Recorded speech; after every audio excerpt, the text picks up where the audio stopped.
Hello, everyone. Glad to see you again in the International Business or Multinational Corporations course. In the last module, we talked about differences in political, economic, and legal systems. And this week, we'll continue with differences, but this time the differences in economic development or progress.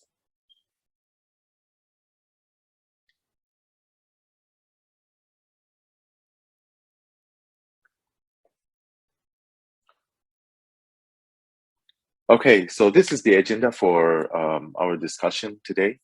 The differences in economic development and also political economy and economic progress, states in transition, the nature of economic transformation, implications of changing political economy, and the managerial implications.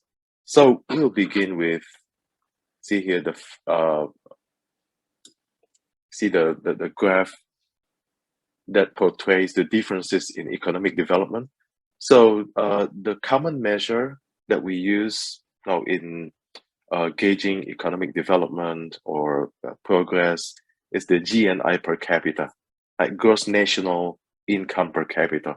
So this is essentially the accumulation of total income received by all residents in a country. So residents mean the citizens and also resident aliens in that country. So essentially, this is like total income of everybody residing in that country, be it citizens or again resident aliens. So you can see the from the graph there, the GNI per capita as of 2018. See the coloring there. The red color is the upper high, and then orange, yellow, green, and blue, respectively. Okay, denote the level of progress from the highest to the lowest, respectively. So you see that for example, there, red color, then that denotes the highest level of income in the graph, and the lowest is blue. So you could probably see your the state of your country as of 2018. But of course, this year, 4 years later, things might have changed. And most of the changes are toward more positive, positive direction or higher income. It's quite interesting to see the many parts of the world, from the North America and Western Europe, Central Europe, Asia, and so on, and also Australia. You could see not many countries. I think we should be happy to see at least statistically speaking, not many countries are, classified as the lowest color, like the blue color. Right? Not that many anymore compared to maybe like 50 years ago or maybe 25 years ago, or even a big country like China. But 30 years ago, 40 years ago, it was we were not even sure about the statistics or the data on that particular country. But now you see a big country like China is at the orange, or the second highest level according to the color. Okay, so it's a really quite inspiring development. Good news to I think everybody in the world, seeing that many countries are increasing in terms of economic wealth and prosperity.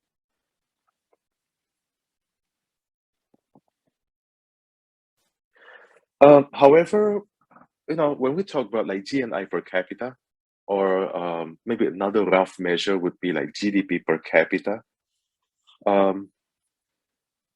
Actually, it's somehow more appropriate if we, adjust the measure with the purchasing power parity, right? The PPP indicator, because purchasing power parity shows actually the ability to buy something, the ability to purchase goods and services in a particular country. So by using the GNI PPP per capita, we are saying that the GNI is adjusted or is remeasured using the PPP standard in one particular country. So I'll give you an example. Okay, let's say you have like I don't know, $3,000, 3,000 US dollars. Let's say net income.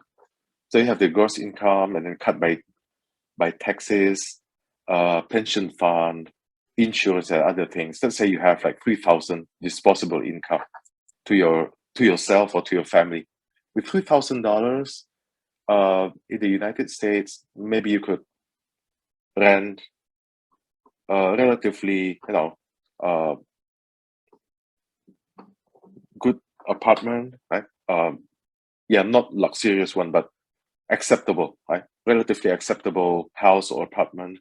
You could, I don't know, you could have, you could pay an installment of a decent car. Okay, that's something like that. Right? But what about $3,000 in, I don't know, in Korea, in China or something? So, can you buy more things or less? Right? That's called the income per capita, but adjusted by the PPP. Okay, so it might be more difficult to compare actually the same amount of money in two different countries, or the other way around, different amount of money in different countries, but they might provide the same, ability to pay, or maybe they use the word here, living standards, right? The same living standards. Maybe, for example, with I don't know, like 120,000 gross income in the United States, uh, you might be able to buy the same, quality goods and services or the same living standards as earning, let's say, $75,000 in South Korea.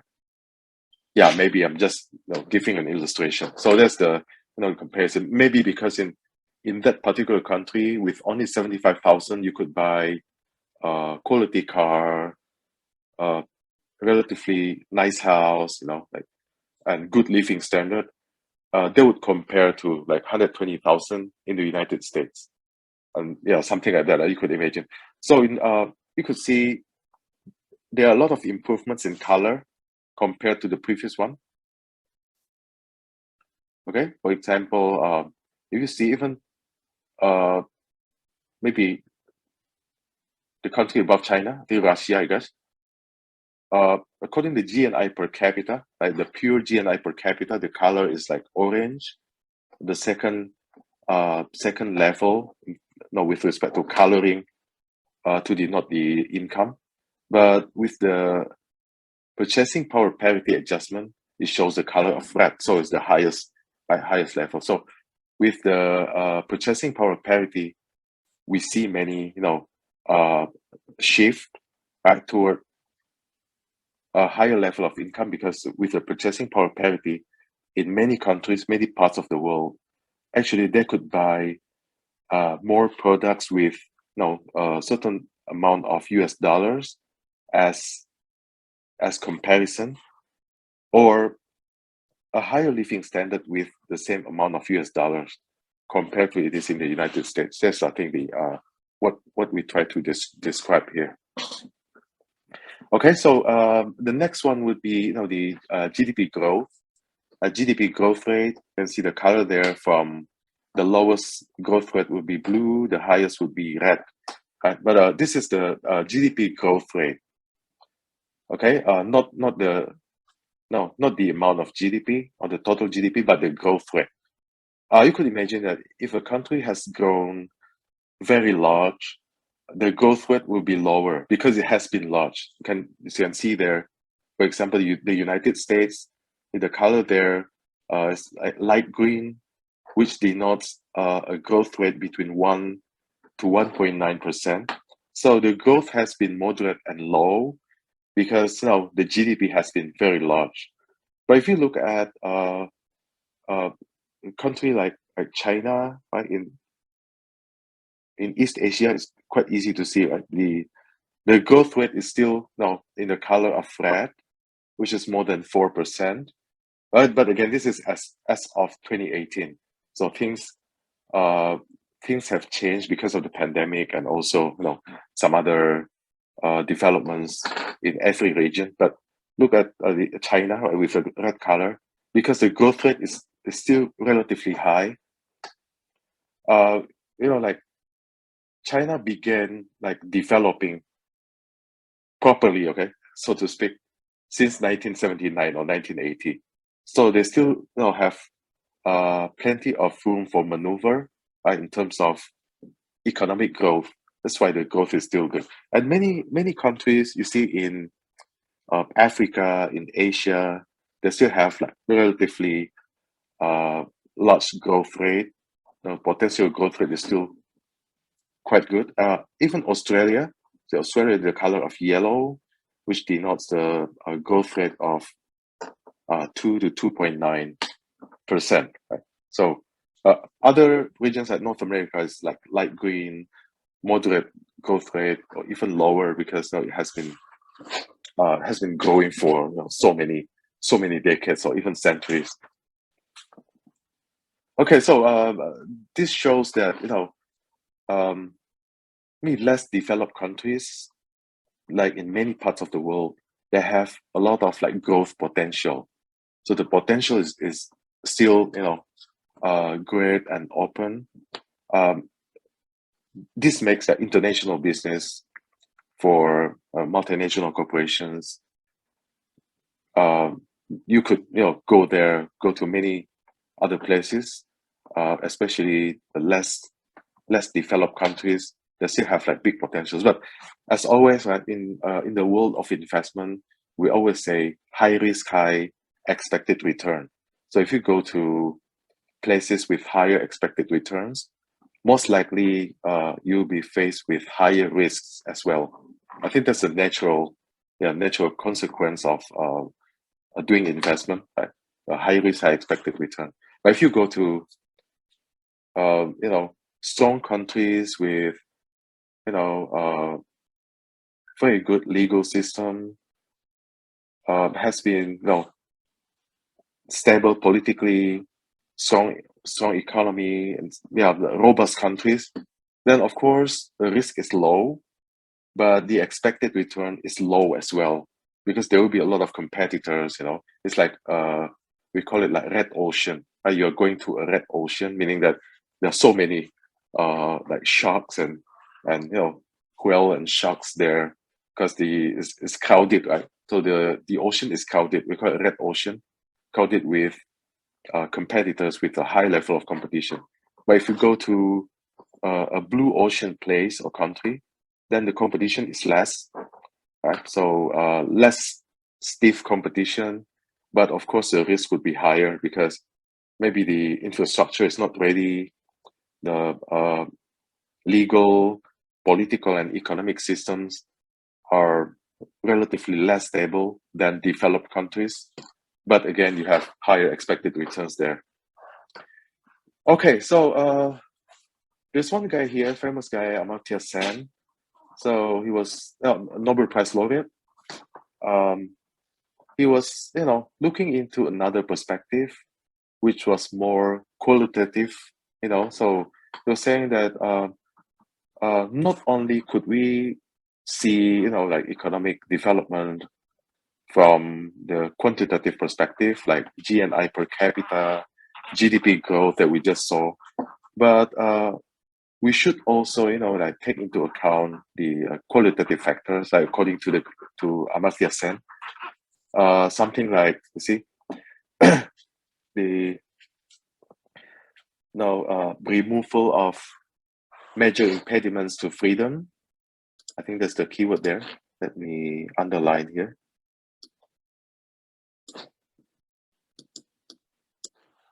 Okay, so what are the examples?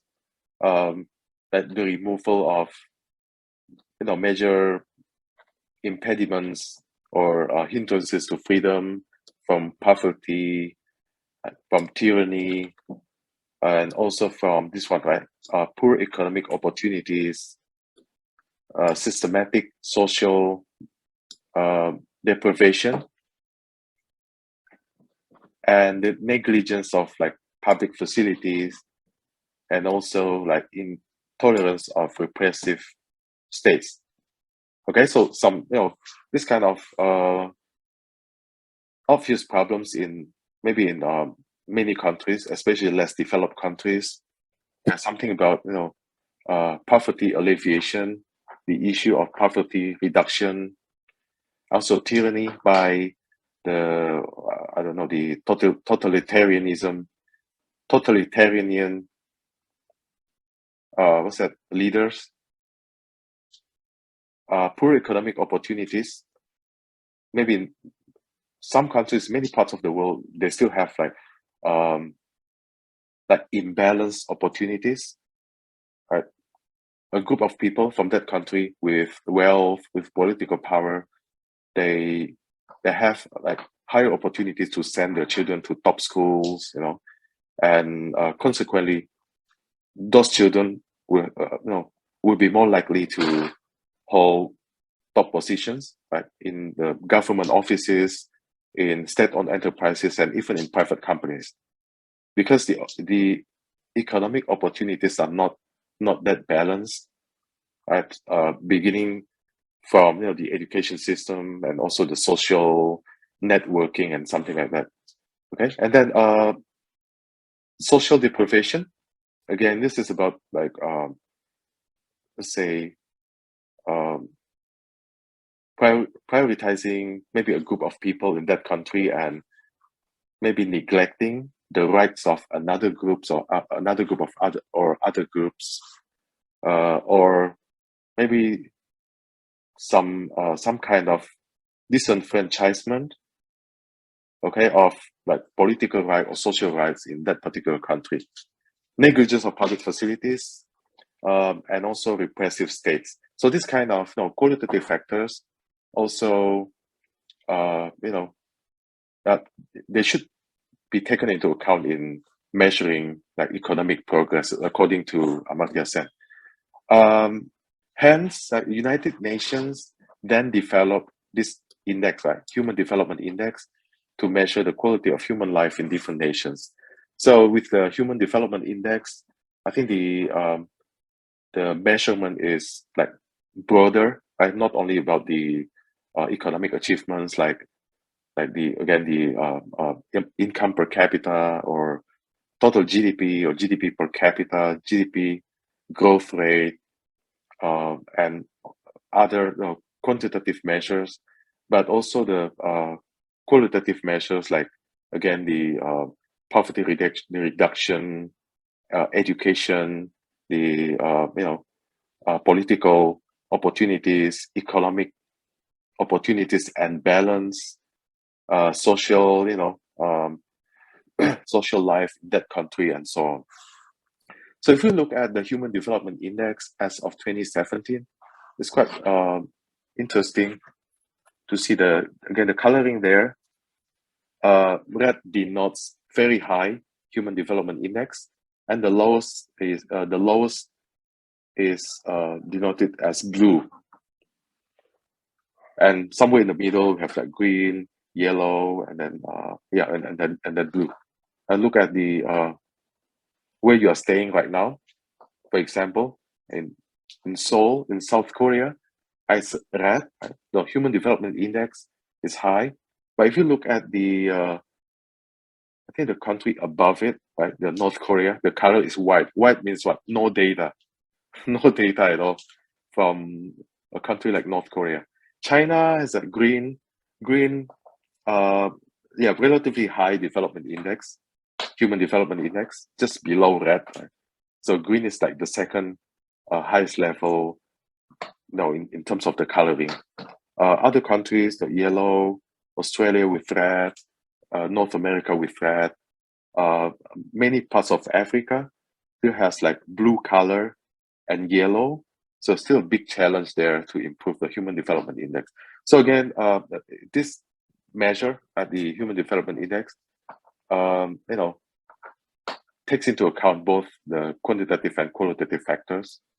Okay, so something like life expectancy, educational attainment, and also the this one, right, the third one, the PPP adjusted income per capita. Okay, so it's based on purchasing power parity. So whether the income per capita or the no in general we're saying that average incomes will be sufficient to meet like basic needs like food, shelter, like clothing, something like that, and healthcare, of course. So life expectancy, education, and the PPP adjusted income per capita. So the big three components of the Human Development Index. So what about the connection between the political economy, right, political economic system and economic progress? So we always know from experience, from also from what you have studied in your textbook so far, we're seeing that there's a strong connection between the political system and also the economic progress. Even in the last module, we saw the interconnectedness between the political, economic, and legal systems. Right? We were talking about the democracy and individualism, and then the collectivism and totalitarianism. Right? The usually those are the pairs. But also in the last module, we saw that things have changed a lot, right, in the world with a lot of like combinations and also mixture. So it's harder to generalize, like immediately assume that this kind of political system will be followed by a certain maybe economic system that we imagine or expected in the past, but things have been more more dynamic, right? More fluid rather than staggered.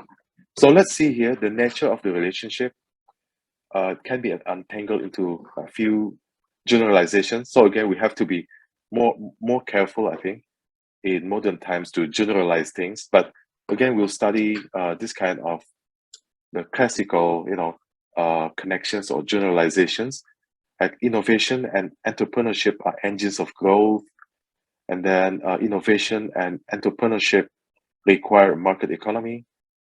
Innovation and entrepreneurship require property rights that are strong, and then certain political system is more um, more supportive toward higher economic growth, and also the fact that economic progress begets democracy, something that we believe, especially from classical text, classical experiences as well.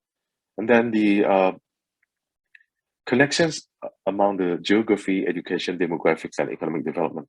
So we look at them one by one. So the first one here, innovation and entrepreneurship are the engines of growth. So look about see the word here, innovation. Innovation comes after invention. So if you are at the university or research institute, you keep inventing something, but invention is not necessarily commercialized or not necessarily able to be commercialized, right? So innovation is like invention that can be commercialized. That's why we call it innovation, right? So it's like again an invention that could be developed further into commercialization. So it could be anything, right? New products, new processes, new organizations, new management practices, new strategies, and other things. So innovation on anything, right? Even on the educational system, again, the work process, right? Management styles and everything. So we see the fact that the second point here, innovation and entrepreneurial activities will help like increase economic activities by creating new products, processes, new markets, new managerial styles, and also practices or best practices, and so on. So again, with the invention and innovation, we could say in a more general statement, creativity and innovation would help the economy because we keep inventing and then selling that new products and uh, also develop new markets, new management practices, and so on, and processes, of course. Um, Similarly, here the third point is saying about like production and business processes would increase productivity, right? Because we innovate, right? We invent and then innovate or commercialize it. For example, you could imagine 100 years ago, with only like ships for traveling, it would take so many months, right, to reach another part of the world. Let's say you were in Europe and you wanted to go to India or Korea or Southeast Asia. You would spend maybe at least 3 months. I'm not sure about it, but at least 3 months, I guess, just to travel from one continent to another. But nowadays, see, like with the innovation in transportation, with the jets, the super jets. Even in the past, we had something like Concorde, the supersonic airplanes that we already abandoned because of the inefficiency. But still, right, with the current jet system, you could go from Korea to Europe within maybe 12 hours or 13 hours. So that's really good. Even if you go to from Korea to the United States, it will take only like maybe 15 hours, something like that. So it really helps, improve the economies of many countries because the transportation is not a problem anymore. You could transport people and also products easily and fast. Innovation is also the product of entrepreneurial activities, which is true. And okay, see the last point here, second and the last. Uh, if you want to sustain that long run economic growth, the business environment should be conducive back to innovations, to entrepreneurial activities. So entrepreneurs and the innovation are truly the engines of growth. I think this still holds, and this will hold, I think, forever. I mean, this concept, like innovation and entrepreneurship.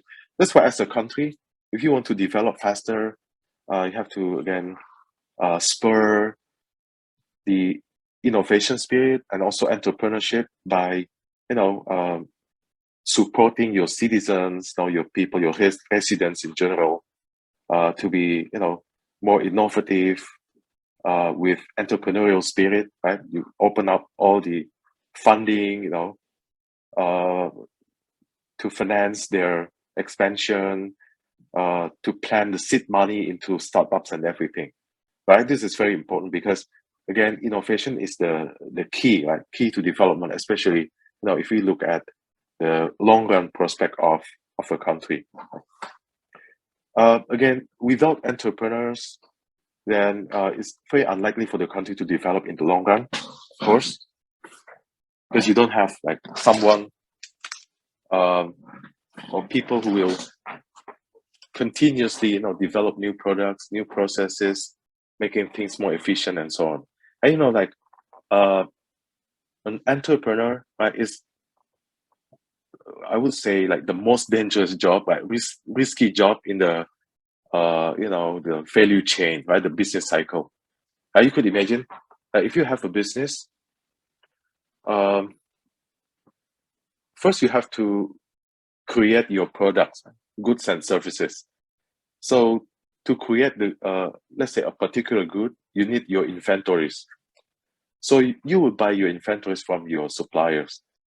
So now think with me, okay? We imagine this together.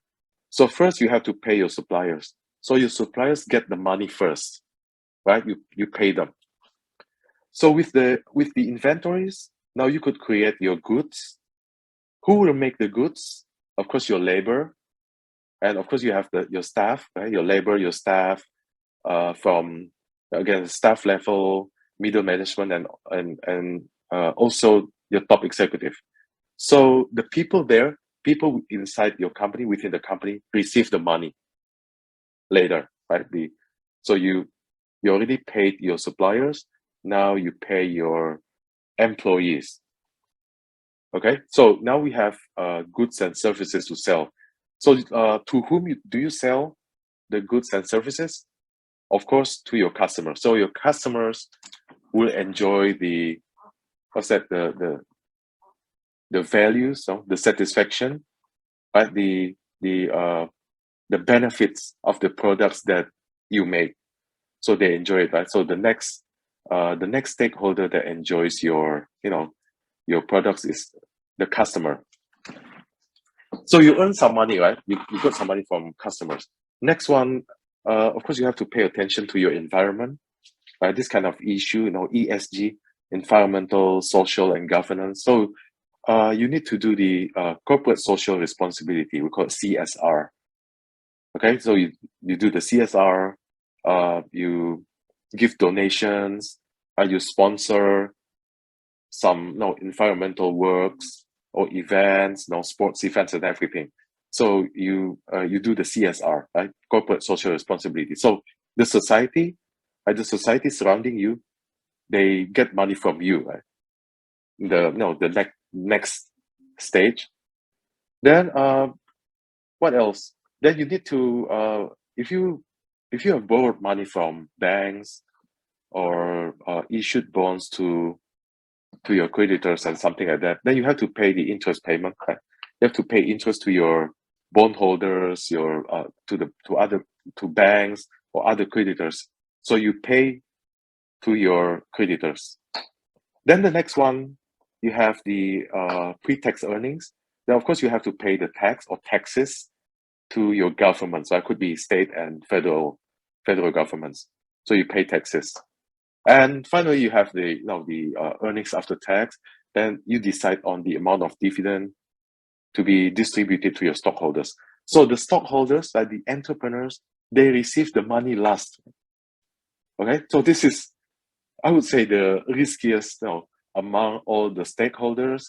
Actually, the owners or the entrepreneurs are in the position of highest risk because they will receive the money last.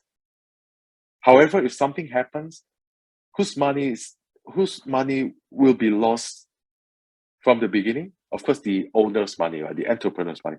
So if something happens, the entrepreneurs will lose the money first. But if things go smoothly, right, normally, then the entrepreneurs will receive the money last. That's why it's very important to in a country to spur the entrepreneurial spirit, because it's not easy to inspire people, right, to be entrepreneurs.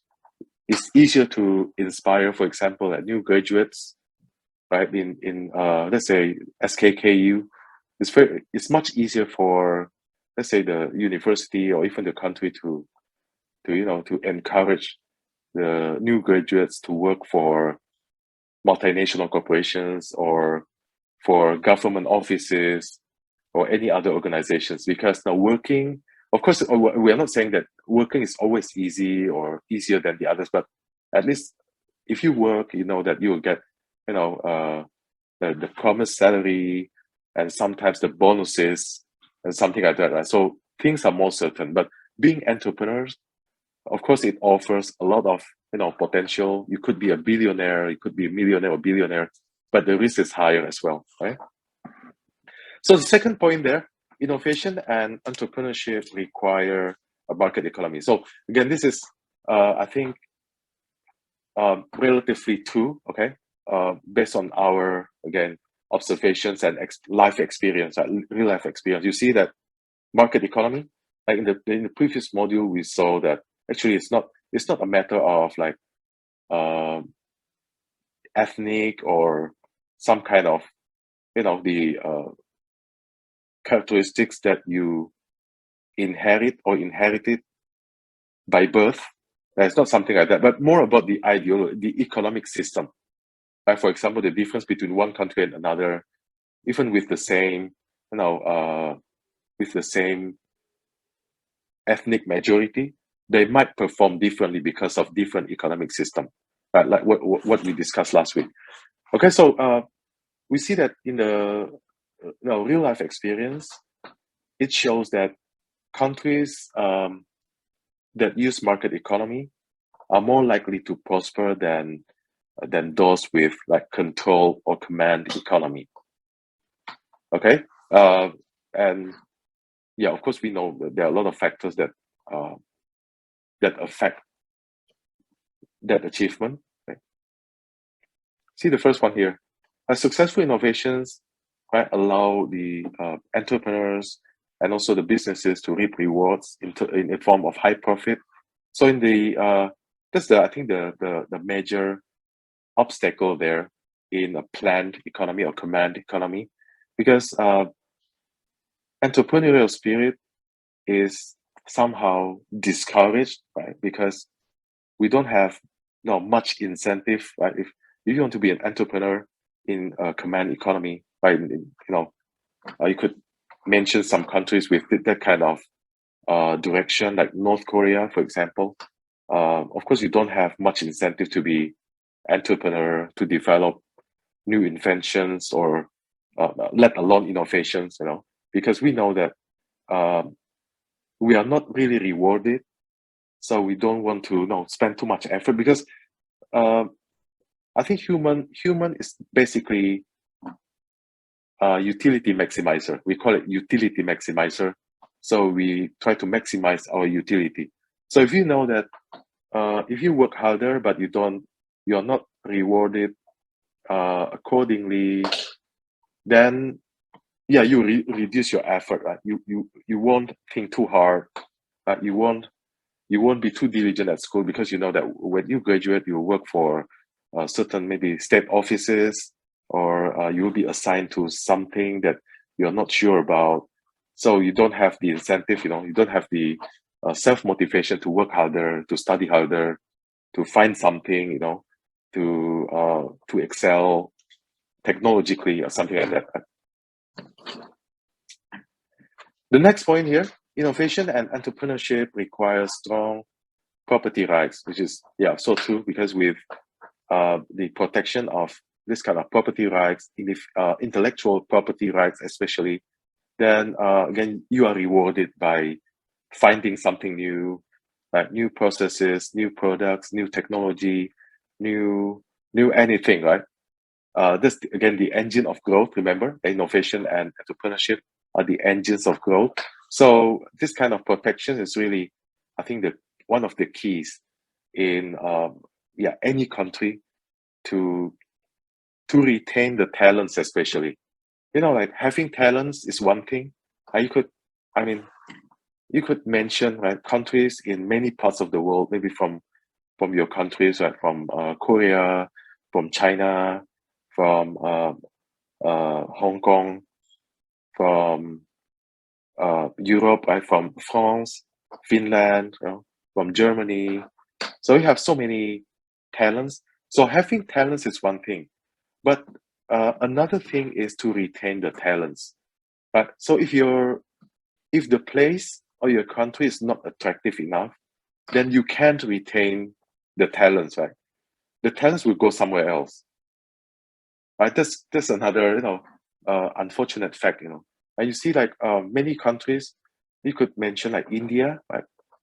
India is now filled with excellent talents. You can see, right, top CEOs in the world, like the CEO of Microsoft, of Google, of I don't know what else, maybe Pepsi, or even I guess I don't know the what's that Chanel or Louis Vuitton or something. Like so many Indian born CEOs, so they have so many talents. But if you look at the country, uh, development is slow. Political turmoil often happens, quite prevalent there. GDP per capita is relatively low. It's so it's like hard to believe, with so many talents, so many excellent people, but the country doesn't prosper as fast as we imagine. Right? This is again because of the talent retention. So one of the key factors here is the protection of intellectual property rights. And with this kind of protection, then talents will be rewarded. Um, yeah, they will keep working harder. They will try to find newer things, newer technology, and something like that. Right? Okay, so you see the last point here: inadequately enforced property rights basically look like stealing, like look like a theft, and with again inability to retain talents means there's a lower possibility to spur economic growth because your talents are gone, right? Maybe they are going to the United States or North America in general, or Australia or somewhere. So they are gone, right? So they contribute more to their new places, their new creative centers, like again North America, Australia, Western Europe, Northern Europe, and some other places. So it's this, I think, the problem that those countries have to think about and improve, right, in terms of uh, again the law enforcement and also the protection of intellectual property. And the next one quite interesting. We saw it a lot in the previous module, that the required political system. And again, in the past, we would identify, like typical pairs. For example, the collectivism. Collectivism is, of course, is identified with, could be identified easily with like totalitarianism. So we have the totalitarian governments. Most likely, the society is collectivistic, and then the other way, like the other pair would be like individualism and of course the democracy. That's, I think, the typical things. And then we last week we connected again. The totalitarianism is usually identified with command economy, and on the other hand, the democracy is usually tied with the market economy. But again, in modern times, I think it's getting more difficult to generalize things. Okay, because now we see that many this kind of even communist countries, like with totalitarianism, they are not using the like command economy anymore, in the sense, not pure command economy anymore, but more toward the open economy. So they could mix, like this the learning. Remember last week we talked about it. So even with totalitarianism or it's so difficult word. Totalitarian regimes or governments, they could also use the market economy rather than the command economy. You see the examples there. And remember, when we talk about this word like totalitarianism, it has multi levels. It's not like one size fits all. Like totalitarian government means that just one level. It's not two, right? We saw so many levels there. The pure communistic country or communist country, and then the other types like semi uh, totalitarian countries, then theocratic, and also the right wing totalitarian countries, right? They also exist. But generally, you see the examples here. China is, of course, I think the highest position in the spectrum, right? It's a communist country. So in terms of totalitarianism, like China would be taking the form of communist system. So it's the highest level. But look at this one, right? Taiwan and Singapore, they are not communist countries, They are not. But somehow the political system doesn't really allow, how to say, like political opponents to express ideas as free as it is in Australia or the United States or Western Europe. You understand what I'm saying, right? So you see that Taiwan and Singapore, they are not communist countries, but they have some traits or characteristics of this kind of totalitarian, characters, okay, or regimes. But definitely, all of them here, like China, Taiwan, Singapore, they are using market economy. Of course, again, the level of implementation would be different. Like Singapore and Taiwan would be, of course, much more open than China. But still, in general, China, Taiwan, Singapore, they're using the market economy. Of course, to different levels. So it's more difficult again, more difficult to generalize things. Um, yeah, and you see the second point here. I think everyone is biased towards something, right? I mean, we have to admit that.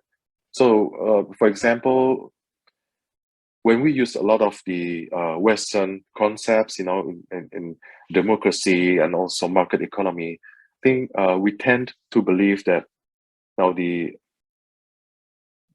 Western political system, like democracy, individualism, and also the market economy, we believe that they go hand in hand and they are good.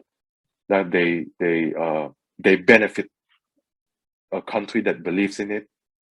They spur economic growth. They increase the prosperity of the society, and yeah, all other good things there. Of course, there are negative things as well, but again, I think everyone is biased towards something. I mean, if you were born in China, for example, and you have learned about maybe more socialistic type of economy and also political system, maybe you believe that those systems are performing just fine. So it's hard to say, but again, based on the real life experiences and also statistics, we know that market economy, right? Market economy is uh, benefiting more, right? Those countries, right? It's bringing more benefits than uh, than does the planned economy or the command economy. And with this kind of market economy, it requires um, somehow political support, at least by allowing freedom of doing business and make it easier for entrepreneurs, multinational corporations to do business there. I think that would be the minimum requirements for the market economy to work or to function properly. But again, in modern times, you see that even various political systems could also implement the market economy. So it's getting again more dynamic, more interesting to see in the future what kind of mixture we'll have in many parts of the world. So another interesting point here. Um, Many scholars, researchers believe that economic progress itself could beget democracy. So our discussion so far shows that democracy would somehow produce economic progress. So a country with a higher level of democracy, they will have like more freedom to you know do business, to even to speak up, and of course that would be like great incentives to entrepreneurs, um, corporate executives, scientists, researchers. A lot of incentive in a democratic country. Let's take the uh, easy example, like the United States is an interesting place for researchers, engineers, any kind of fields, right? Because of the freedom there, the freedom of speech, freedom of also organizational activities, and yeah, many other aspects. So they have freedom there. They could attract many talents, and that would again lead to economic progress. But this point is the no this point of discussion on this slide is the other way around. So we also believe that economic progress will further the democratic society, would further the democracy.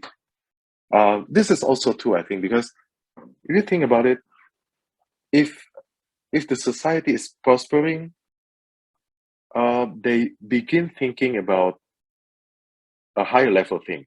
So you remember, right, when you study like management, right, you have Maslow, right, Maslow's hierarchy from what's that from the basic needs, social needs, right, something like that. Right? So you go up all the what's that basic needs, security needs, social needs, self-esteem, and self-actualization. Or according to Herzberg, you have the hygiene factors, and then you have the motivators. So the same thing here.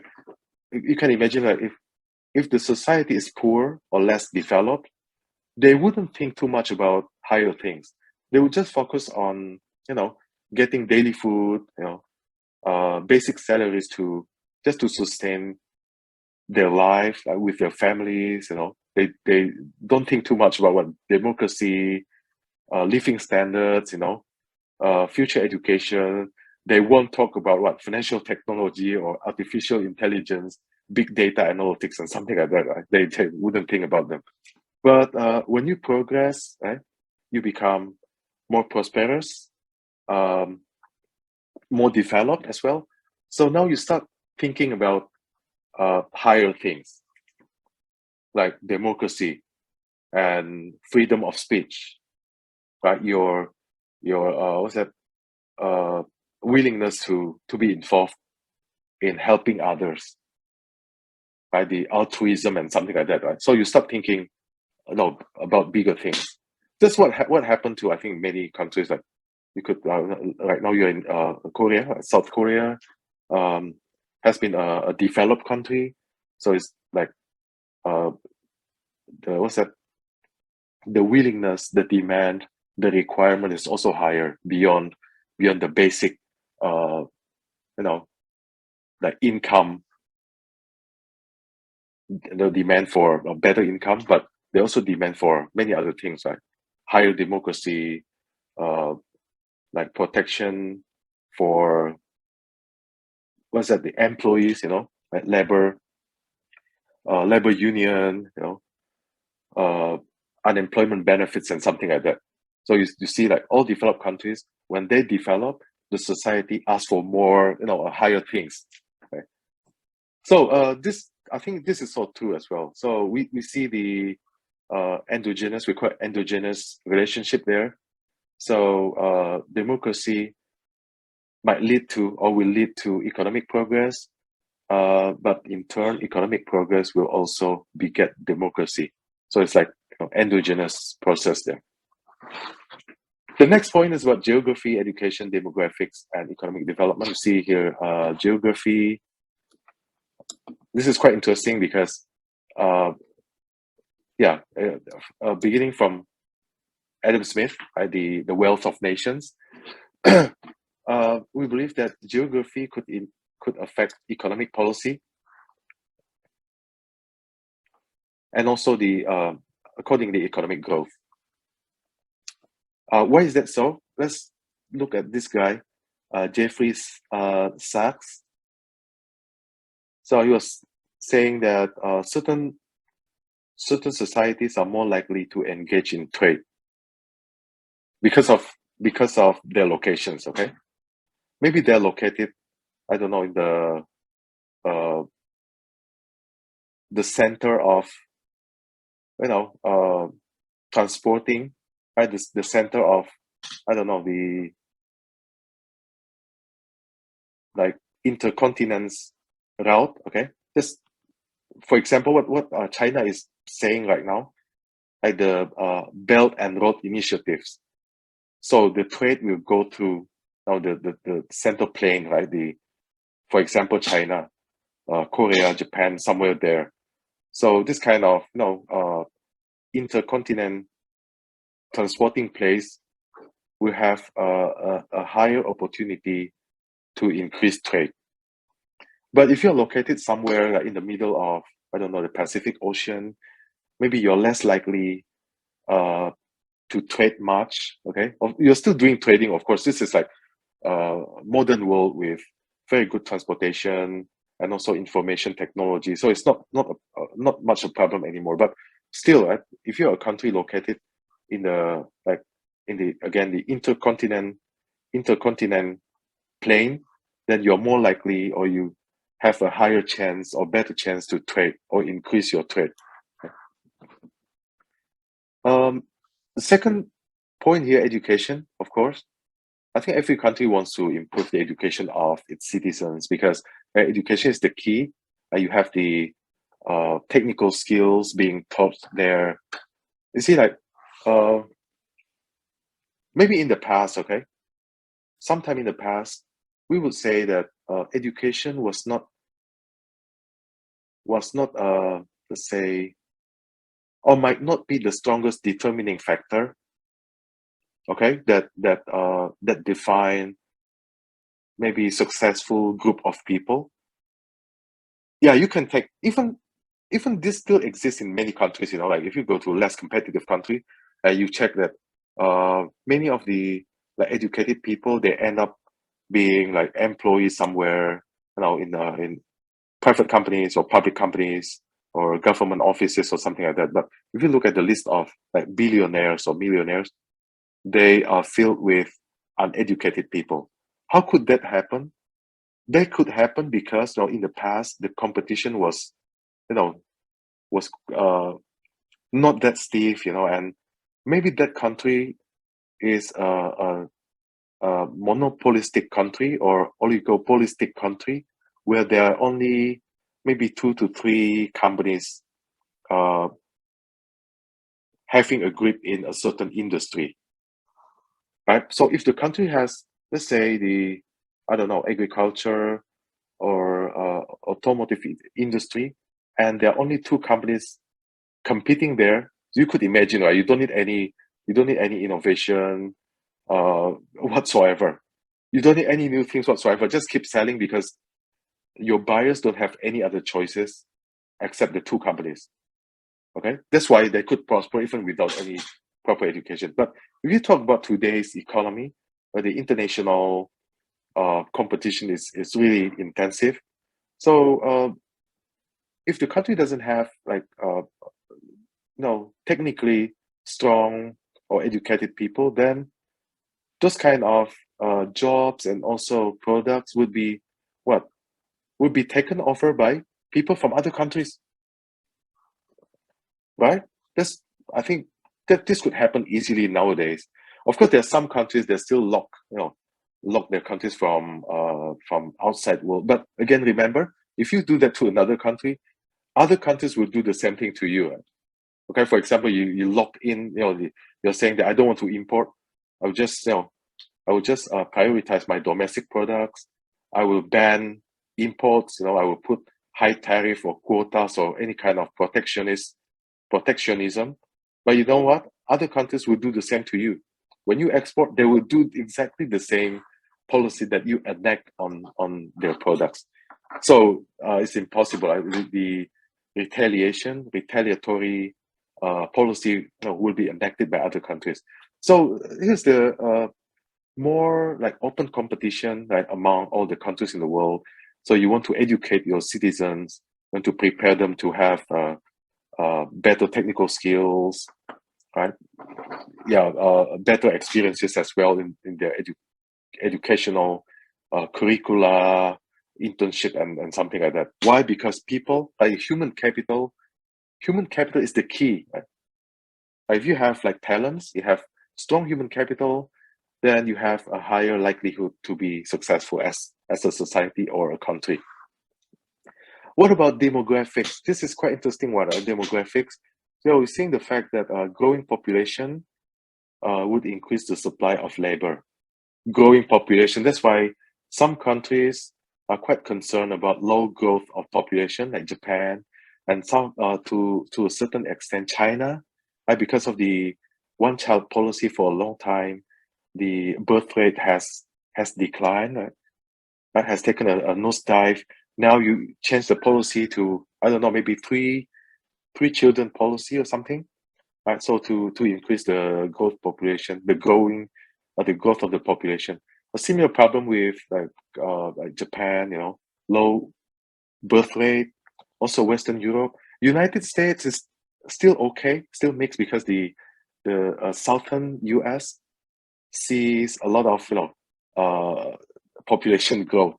So there's still balance, right? The northern part, I think, has lower growth in population, but the southern part is still growing well, right? The number of children, number of births, or something like that. So the U.S. might be more, more balanced, but countries like another example would be like Singapore. They are quite concerned because number of number of birth is quite limited, and the land is limited as well in a tiny country like Singapore. So what could they do? And they would import people. They would import population from, I don't know, from China, from Indonesia, from anywhere to uh, to maintain the desired level of growth or population. Also, the second one here, younger workers tend to consume more than older retirees, right? Than the pension people. Aging population implies that fewer workers are supporting more retirees. So see, like if the population is aging, the government has to pay a lot of like benefits, right? The uh, what's that? The Medicare, and also the pension funds, right? The social security benefit, so to speak, right? So young population has a lot of like growth potential. Take a country like I don't know, like maybe in Africa, right? The average living citizens is about 30 years old. Or in Southeast Asia, you see a country like Indonesia has an average living citizens. The average age of living citizens is about 30 years old. That's very young. So we are not talking about life expectancy, okay? Life expectancy would be like um, I don't know, 70 years old, 75 in many countries. Let's say 70 or 75. But we're talking about the average age of living citizens. So in Southeast Asia, there's like 30 or 31 years old. So it's a young population, right? So the potential is big. Their life expectancy is still long. They'll still live for at least 50 years to go, or even more. So the potential for being a good market is strong. Right? The market size is big. The availability of labor is also big. But if you see the average age in the United States is like 40 years old. In Korea, I'm not sure, maybe around 40 or less. Right? So it's more balanced population. In other countries, it might be older. So if you have like a lot of like older generation but less younger generation, you are quite concerned because now the older generation, in the sense of when we talk about business and innovation and entrepreneurship, they might not be as productive as the younger generation. So the younger generation offers higher potential in the sense that they consume more, they are more creative, more innovative as well. They are willing to work hard because their time horizon, their investment horizon or time horizon is still very long. However, there's nothing perfect in the world. So with the younger generation, we also have the other side of the story, which is the risk, right? Um, like if you have the majority of younger generation, like millennials or Gen Z, the country has to be a bit more vigilant. Why? Because younger generation, they need work, so they need self-actualization as well. So they need money, of course, right? Money, but also self-actualization. So that would bring a higher pressure to the country, to the society in general, to provide jobs, provide entrepreneurial opportunities, for them to uh, keep evolving, keep developing. Because if we don't have that kind of opportunities, chances are, they would get angry easier than the older generation because they are still young. They want growth, they want money, they want self-actualization. So get angry easier, and consequently, if the job market is bad, and the entrepreneurial opportunities are bad, so there's a higher risk or higher chance of social unrest. You understand what I'm saying, right? If your population is more balanced, okay, somehow the risk would be like more manageable, right? This kind of a social unrest, political turmoil. But in a society or country filled with the majority of younger population, younger generation, so we have to always provide again the entrepreneurial opportunities or good job market, so everybody would have the chance to develop themselves, to be more prosperous, and something like that. So there's always a dilemma. States in transition. If you look at the extent of this kind of totalitarianism in the world, so between 1988 and 2005, the share of countries classified as not free has dropped from 37% to 23%. But interestingly, from 2005 to 2019, the share of the not free countries actually rose to 26%. So there has been a rebound, a slight rebound there. So the not free countries, or relatively totalitarian, you see the coloring there. Green means free, yellow means partly free, and red means not free. So from 88 to 2005, actually, countries became like freer, more free. You see the not free countries dropped from 37 to 23%. But from 2005 to 2019, surprisingly, the countries classified as not free actually increased again to 26, although it was not as high as 37 before 1988, but still it's going up. It has gone up a bit, right, from 23 to 26%. What is happening there? We don't know. Maybe the disappointment because of economic crisis, yeah, banking crisis, financial crisis, or economic crisis in general. Usually, with this kind of crisis, people would get angry, disappointed, and would accuse the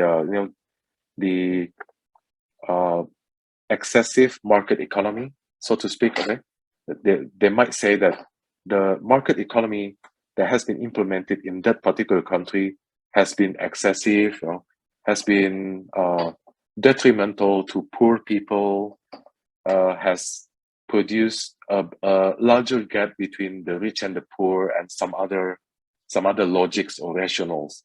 Okay,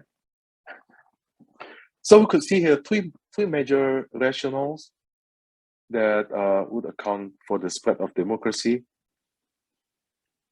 The first one, again, we talked about this, right? The totalitarian regimes or countries, in general, we are speaking in general, many of the totalitarian regimes failed, right, in terms of economic development and economic progress. See what happened in, I think, the Soviet Union in 1990.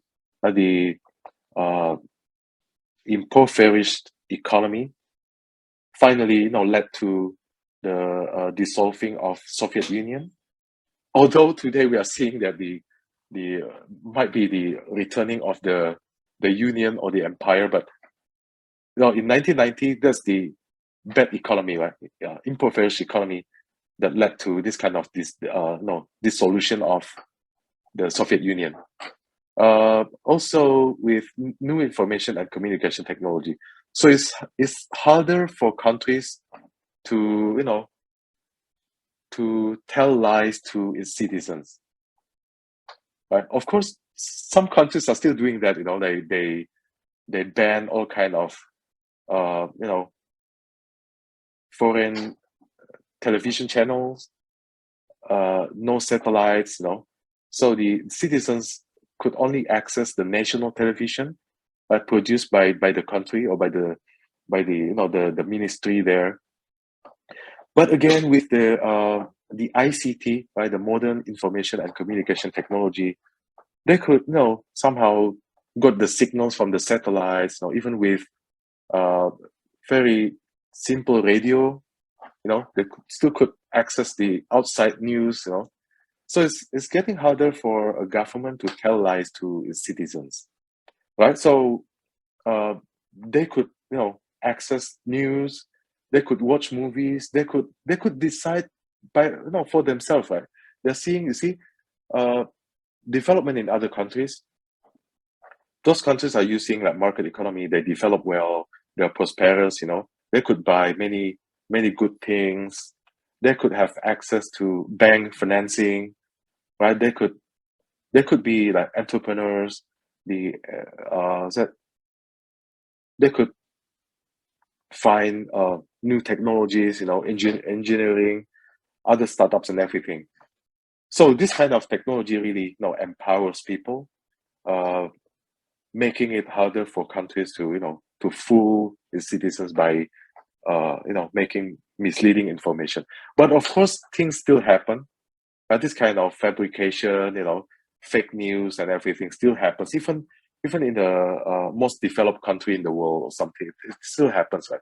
Because this kind of the reception of information is also affected by the ideologies that you hold, the belief, the faith and belief that you hold on. So somehow, it's not um, a pure effect of news that come to someone that will affect someone's perspective, but also other factors like belief or the faith, the ideology, and something like that. So things still happen that way, but I think to a less extent because of the like objective truth provided by information and communication technologies. And also here, many countries have prospered more and more, and the economic development and advances uh, have led to this kind of like prosperous society, right? Middle income people, prosperous classes. And again, remember in the previous slides, we saw that when people are more prosperous, if the society is getting uh, more prosperous, they're having better living standards. So they will start asking about higher things, right? Democracy, freedom of speech, fairness, diversity, right? Some issues like that, right? The equal treatment, uh, law enforcement, and some other things. What about this one, the New World Order and global terrorism? So, New World Order. So, in the past, during the Cold War period, we know that there were only two superpowers in the world, the United States and Soviet Union.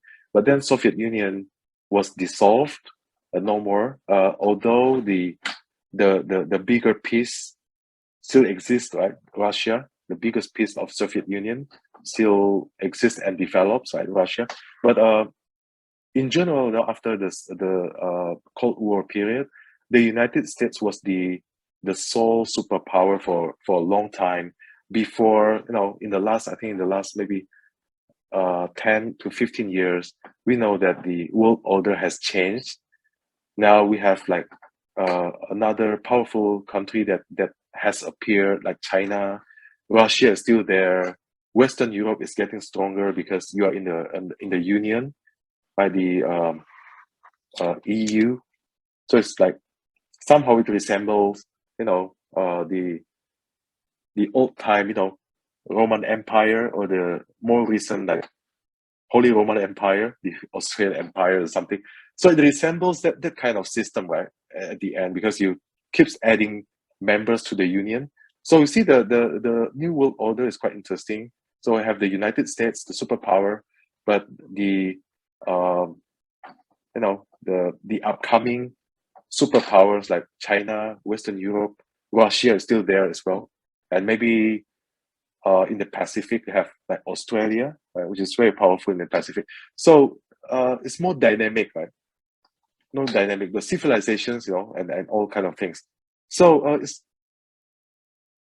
this is quite interesting. This point here by Huntington.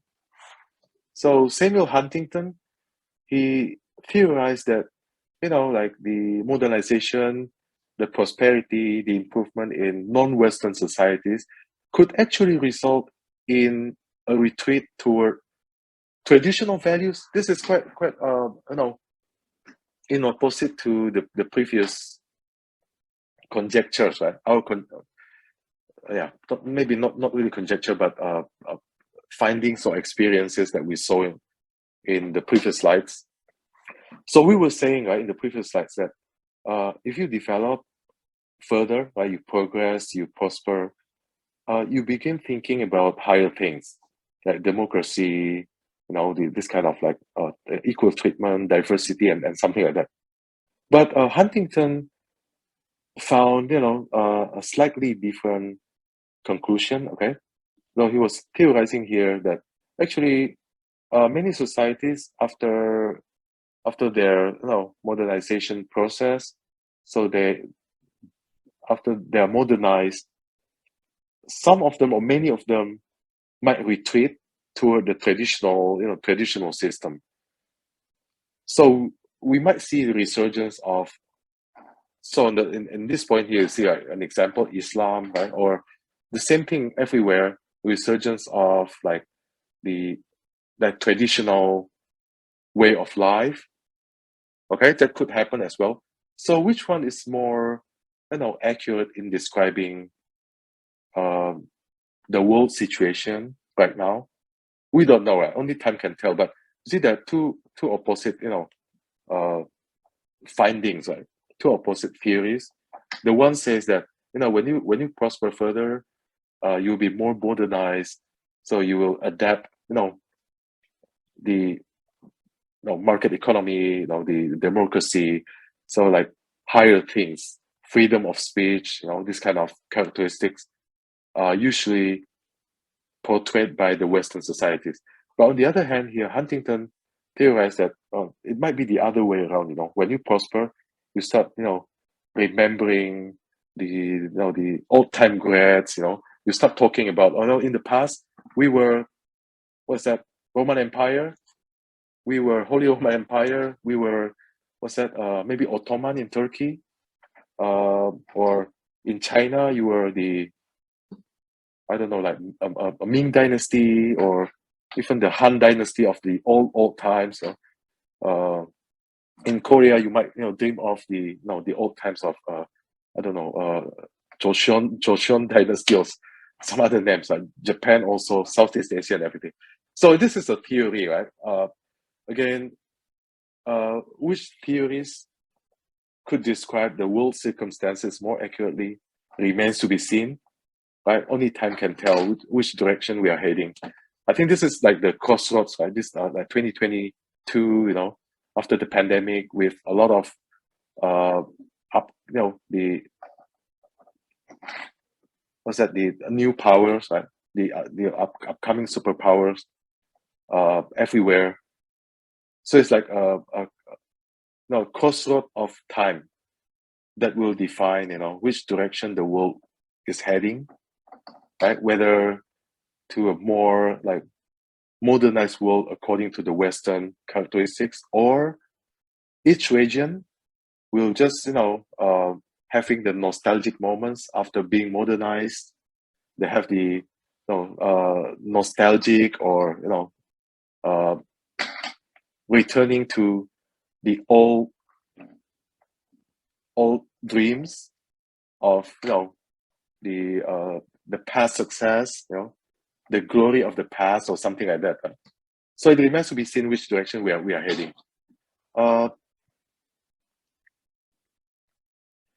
So see here, terrorism, according to Huntington, is like the product of the clash of civilization, or the clash of ideology or systems. This kind of the fighting or the fight among the civilizations. This might be true again. Terrorism, we know that terrorism is bad. Of course, terrorists are evil. We agree on that. How it happens might not be agreed by by everyone. Maybe you believe that terrorism happens because of like bad ideologies or bad what's that bad belief or value system. Another person might think differently. They might say that this is a tension, between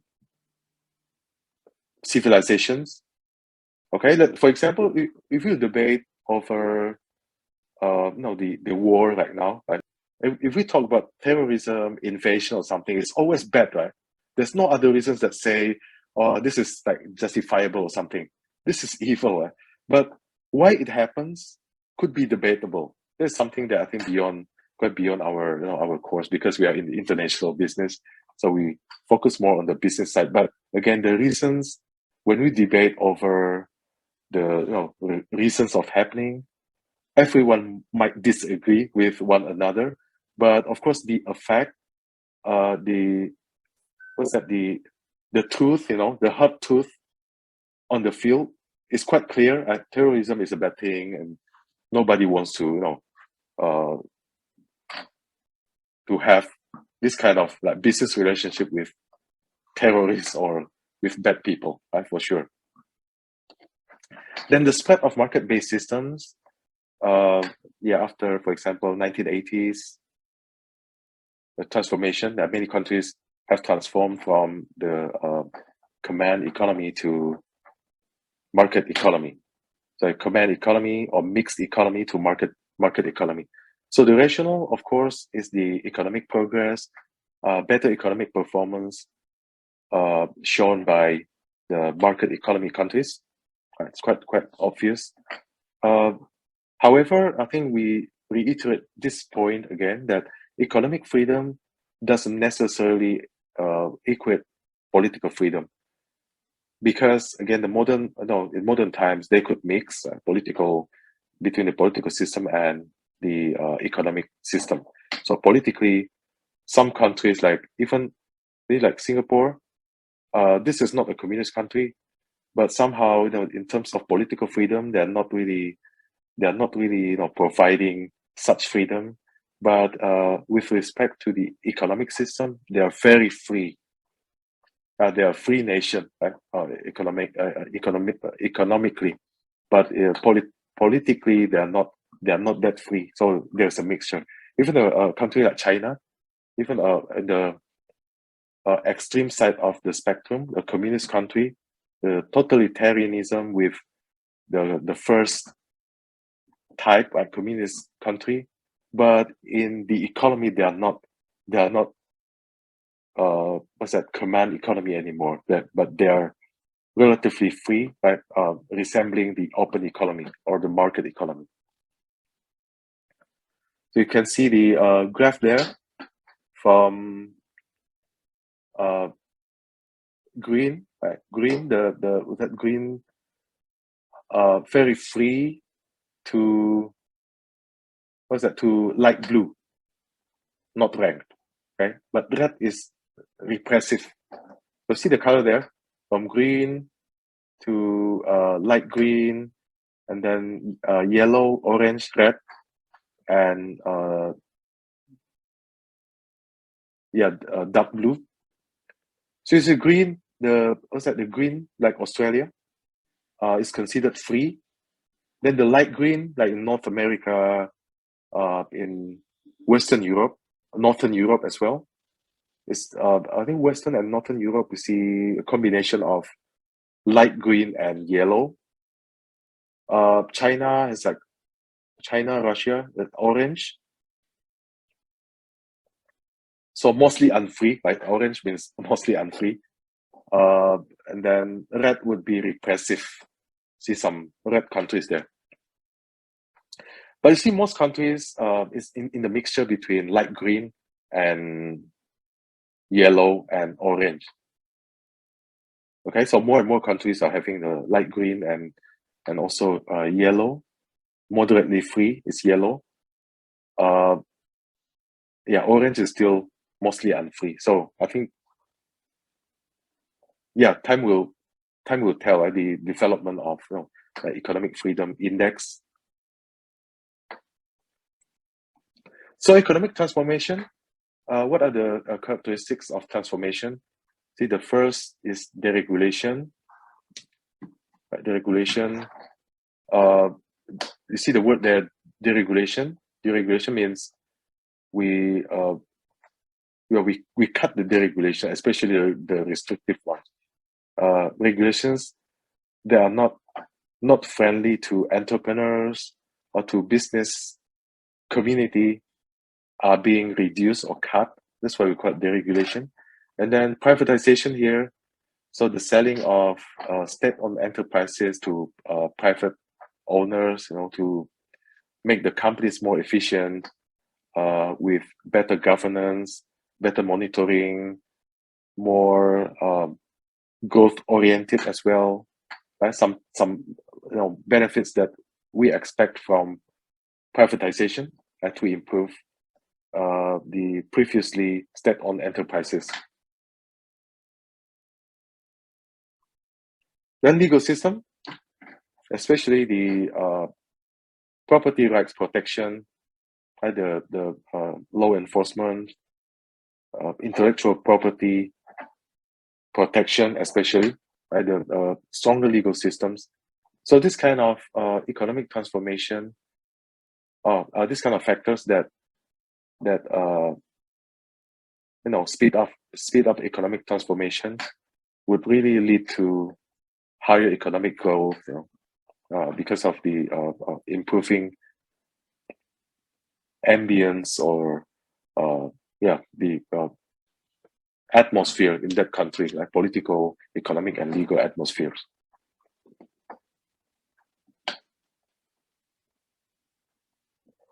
Okay, so I think we saw this one before. Previously, we had during the Cold War era, we only had two superpowers, but nowadays we have like multipolar world. So many, so many powers are coming up. Civilizations are, being more and more equal in terms of power and influence. So the dichotomy of the past, like liberalism versus communism, have been replaced by so many types of civilizations, right? So Western, Eastern, democracy, maybe like closed economy or totalitarianism and something like that. So that's been more mixture that we are seeing in modern times. Okay.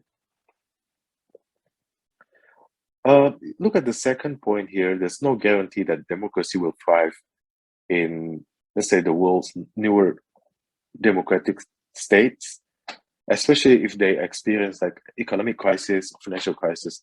So that might be the potential time for political changes. Always there's a risk there. You see what happened in, I don't know, in many countries in the history that you can read.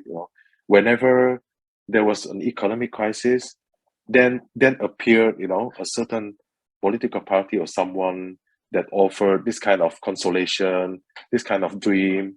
See what happened in during the Second World War. We knew this guy, Adolf Hitler, with the because the country was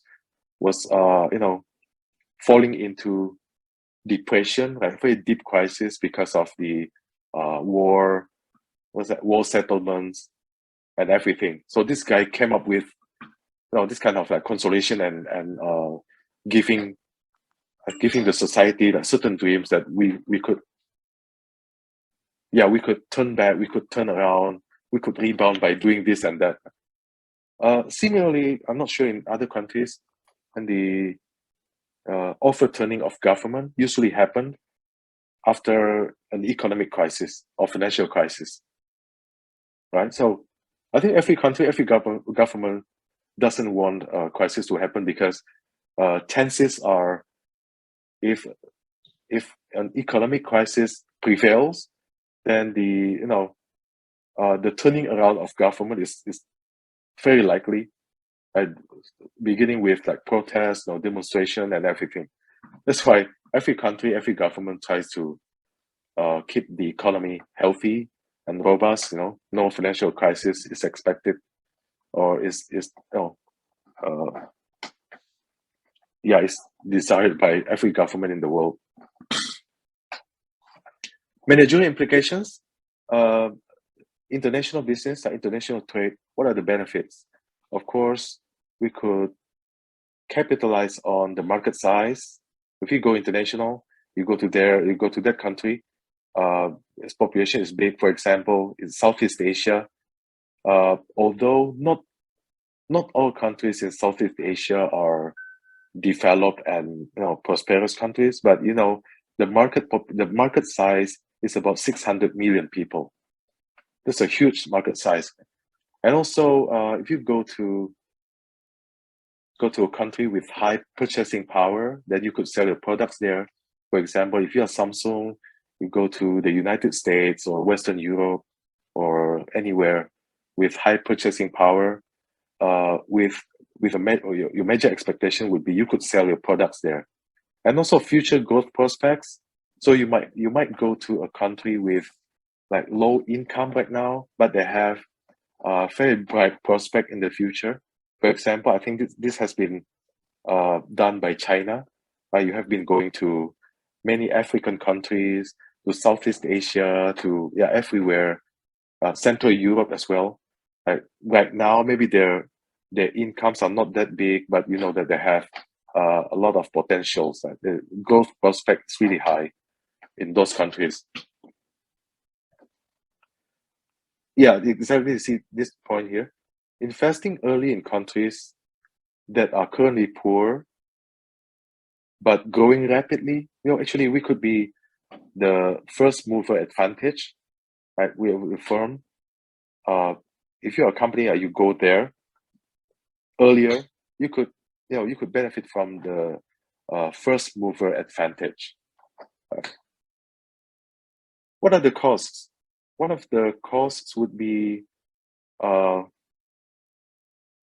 if you go to a country with less infrastructure, then things will be difficult. Where you go there, you don't have proper routes to transport your goods from one place to another, or one region to another.